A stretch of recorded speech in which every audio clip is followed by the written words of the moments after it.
दोस्तों, आखिर वो कौन से भारतीय ऋषि हैं जिनका जन्म भगवान शिव के गुस्से से हुआ था। वो भारत के महान ऋषियों में से एक थे, लेकिन उनके गुस्से से हर कोई डरता था। उन्हें कब और किस बात पर गुस्सा आ जाए और फिर वो कौन सा श्राप किसको दे दे, ये कोई नहीं कह सकता था। यहाँ तक कि उन्हें पैदा करने वाले भगवान शिव को ही उन्होंने श्राप दे डाला था। दोस्तों, आज इस वीडियो में हम इन्हीं ऋषि के विषय में जानेंगे कि आखिर कौन थे ये ऋषि, कैसे हुआ इनका जन्म और इन्होंने किसको किसको श्राप दिया।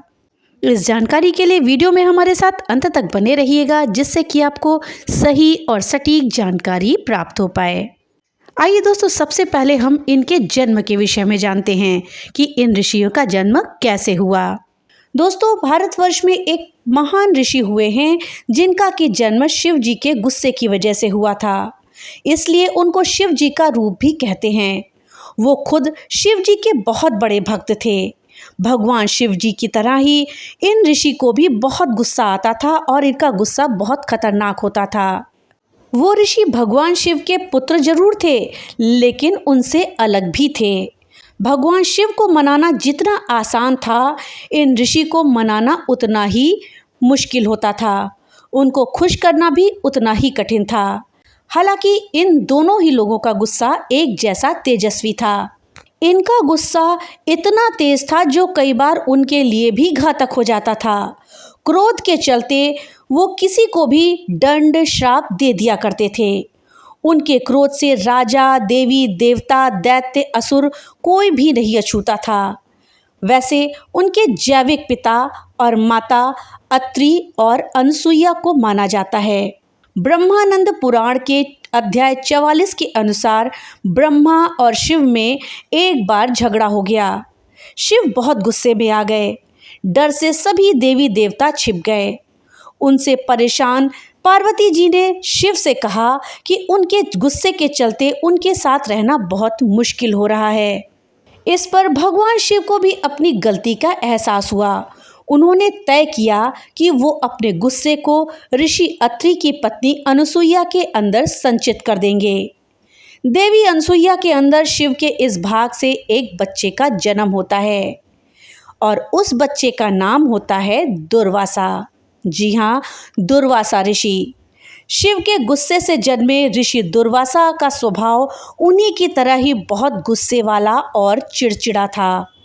दोस्तों, वीडियो में आगे बढ़ने से पहले आपसे एक छोटी सी रिक्वेस्ट है कि अगर अभी तक आपने वीडियो को लाइक नहीं किया है तो कृपया वीडियो को लाइक कर दें और ज़्यादा से ज़्यादा शेयर करें, जिससे कि ये जानकारी अधिकतर लोगों तक पहुंच पाए। और हाँ, अगर चैनल पे पहली बार आए हैं तो कृपया चैनल को सब्सक्राइब कर दें और बेल आइकन दबाना ना भूलें, जिससे कि मेरी वीडियो सबसे पहले आप तक पहुंच सके। तो चलिए वीडियो में आगे बढ़ते हैं और ऋषि दुर्वासा से जुड़ी कुछ महत्वपूर्ण बातों को जानते हैं। दोस्तों, ऋषि दुर्वासा के जन्म की एक और कथा है। उस कथा के अनुसार महर्षि अत्रि और उनकी पत्नी अनसुईया को कोई भी संतान नहीं थी। तब ब्रह्मा जी के कहने पर संतान की प्राप्ति के लिए दोनों पति पत्नी ने ऋक्षकुल पर्वत पर त्रिदेवों की कड़ी तपस्या करी। उस तपस्या से खुश होकर तीनों भगवान उनके सामने आए और उन्हें वरदान दिया कि वो खुद उनके पुत्र के रूप में जन्म लेंगे। तब ब्रह्मा जी के रूप में सोम, विष्णु जी के रूप में दत्त और शिव जी के रूप में दुर्वासा जी का जन्म हुआ। ये थी दुर्वासा जी के जन्म की दूसरी कथा। दुर्वासा ऋषि सतयुग, त्रेता युग और द्वापर युग तीनों युगों के एक प्रसिद्ध सिद्ध योगी महर्षि माने गए हैं। वो महादेव शंकर के अंश से आविर्भूत हुए हैं। कभी कभी उनमें अकारण ही भयंकर क्रोध भी देखा जाता है। ये सब प्रकार के लौकिक वरदान देने में समर्थ हैं। इनके क्रोध से बड़े बड़े राजा, महाराजा, असुर, दैत्य, गंधर्व, किन्नर, यक्ष, देवता सभी डरते थे। इनको देखकर उनके मन में भय उत्पन्न हो जाता था, क्योंकि इनकी क्रोध से त्रिदेव के अलावा और कोई नहीं बच पाया। महर्षि दुर्वासा के क्रोध के और श्राप के कई किस्से प्रचलित हैं। उनमें से एक किस्सा है महर्षि दुर्वासा और लक्ष्मण के प्रसंग का। दोस्तों, वाल्मीकि रामायण के अनुसार उत्तरकांड के समय एक बार ऋषि दुर्वासा राम के पास जाते हैं। वहाँ लक्ष्मण राम जी के दरबारी बनकर खड़े रहते हैं।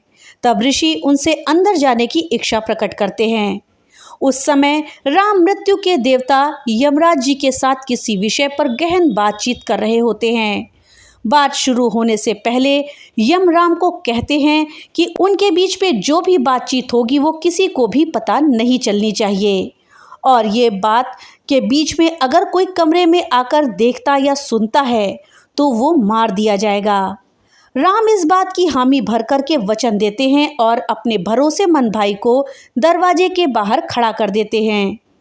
दुर्वासा ऋषि जब राम से मिलने की जिद करते हैं तब लक्ष्मण उनसे प्यार से बोलते हैं कि वो राम की बात खत्म होने का इंतजार यहीं करें।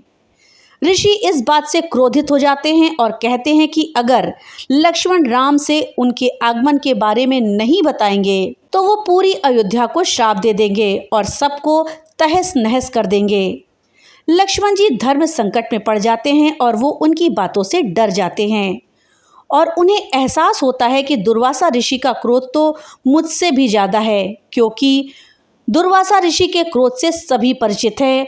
तब वो सोचते हैं कि पूरी अयोध्या के लोगों को बचाने के लिए उनका अकेला मर जाना सही है, और वो ऋषि दुर्वासा की बातों को अनदेखा नहीं कर पाते और राम जी उन्हें अयोध्या छोड़ देने की बात करते हैं। महर्षि दुर्वासा के क्रोध का दूसरा किस्सा इंद्रदेव को लेकर भी प्रचलित है। कहा जाता है कि एक बार देवराज इंद्र ऐरावत हाथी पर चढ़ करके जा रहे थे। रास्ते में दुर्वासा ऋषि मिल गए।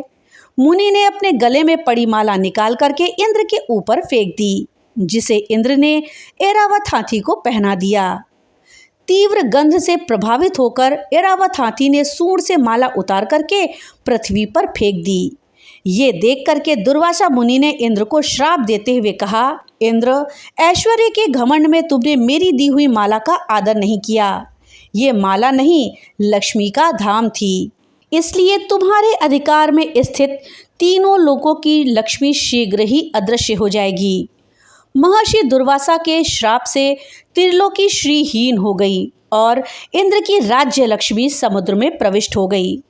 देवताओं की प्रार्थना से जब वो प्रकट हुई तब उनका सभी देवता ऋषि मुनियों ने अभिषेक किया।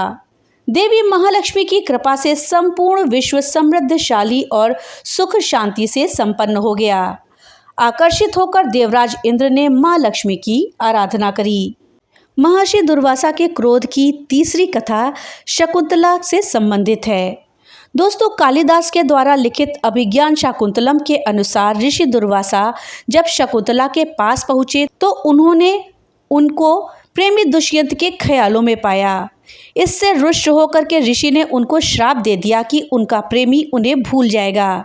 इससे शकुंतला की चेतना टूटती है और वो ऋषि से माफ़ी मांगती हैं। तब ऋषि श्राप को थोड़ा कम करते हुए कहते हैं कि दुष्यंत उनको तब पहचानेगा जब वो अपनी दी हुई अंगूठी को देखेगा। ऋषि दुर्वासा ने जैसा कहा था वैसा ही हुआ।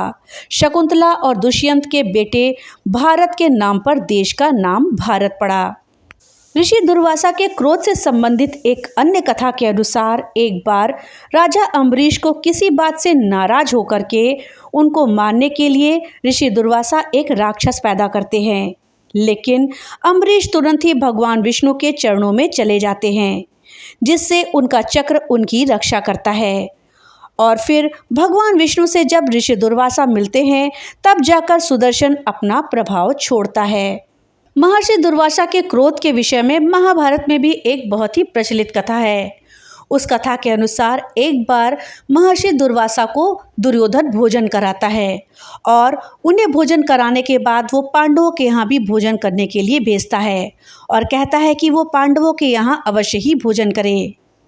उस समय पांडव भोजन कर चुके होते हैं, लेकिन महर्षि दुर्वासा का अपमान न हो इसलिए पांडव महर्षि दुर्वासा को स्नान करने के लिए भेजते हैं और कहते हैं कि जब तक वो नहा कर के आएंगे तब तक वो भोजन को तैयार करते हैं और ये वचन देते हैं। लेकिन जब वो अपने घर में देखते हैं तो पात्र में सिर्फ एक ही अन्न का दाना होता है, पूरा अन्न समाप्त हो चुका होता है।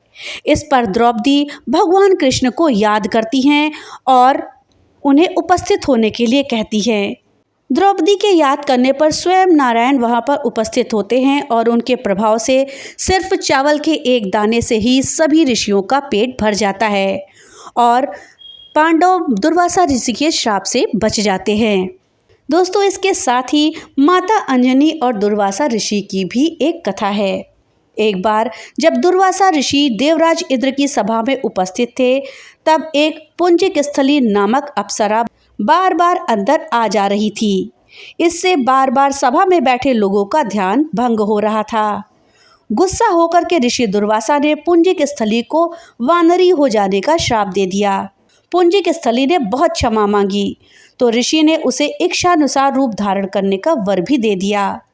कुछ वर्षों के बाद पुंजिक स्थली ने वानर श्रेष्ठ विरज की पत्नी के गर्भ से वानरी के रूप में जन्म लिया और उनका नाम अंजनी रखा गया। विवाह योग्य होने पर पिता ने अपनी सुंदर पुत्री का विवाह महान पराक्रमी कपि शिरोमणि वानर राज केसरी से कर दिया। इस रूप में पुंजिक स्थली माता अंजनी के गर्भ से हनुमान जी ने पुत्र के रूप में जन्म लिया। दोस्तों, इतना ही नहीं, भगवान श्री कृष्ण को भी दुर्वासा जी ने श्राप दिया था, जिसके कारण उनकी मृत्यु हुई थी।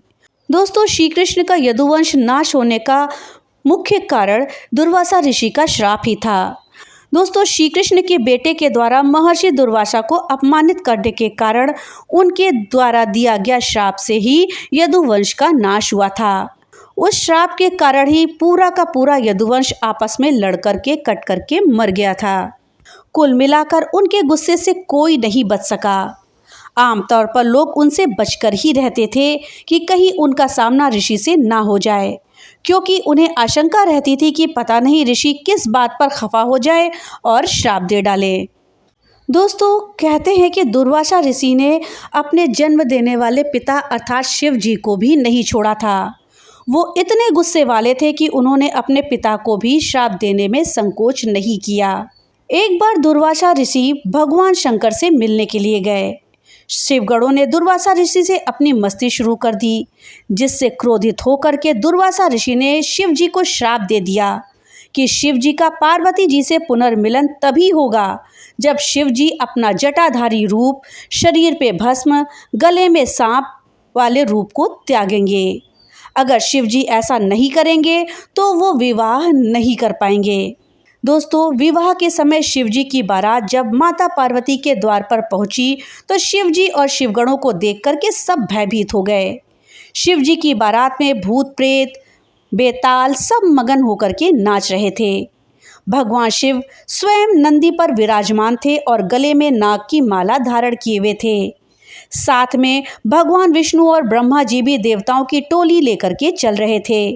पूरा संसार शिव विवाह का आनंद ले रहा था और मगन था। लेकिन ये दृश्य देख करके माता पार्वती की माता व्याकुल हो जाती हैं। तब माता पार्वती ने शिवजी से इस रूप में विवाह करने से मना कर दिया। इस तरह से दुर्वासा ऋषि का दिया हुआ श्राप विवाह में अड़चन बन गया।